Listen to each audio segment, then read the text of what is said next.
Victims and their families were escorted into a Paris courtroom at the start of the trial into the January 2015 Paris attacks. 14 people are accused of helping 3 gunmen who carried out the assaults that killed 17 people. 11 were in court, 3 are being tried in absentia. Some could face life in jail. Saeed and Sharif Kouachi shot dead staff at the offices of the satirical newspaper Charlie Hebdo and a policeman outside. They claimed the attack in the name of Al-Qaeda. France's former anti-terrorism prosecutor described arriving at the scene. There was a very powerful silence. The smell of blood and gunpowder overwhelmed the building. The editorial room was carnage. It was no longer a crime scene. It was a war zone with bodies piled up, one on top of the other. It was frightening.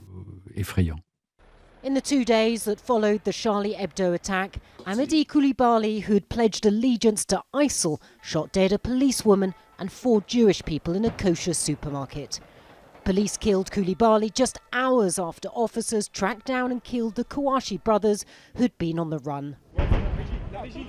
Prosecuting lawyers said the violence would not have been possible without help from the accused. A lawyer for one of the defendants, though, said France's intelligence services had to bear some responsibility. This would not have happened if the intelligence services had not stopped watching the Chouaki brothers and Amedy Coulibaly. And also the real accomplices are not prosecuted. Those who supplied the weapons are not being prosecuted in this trial.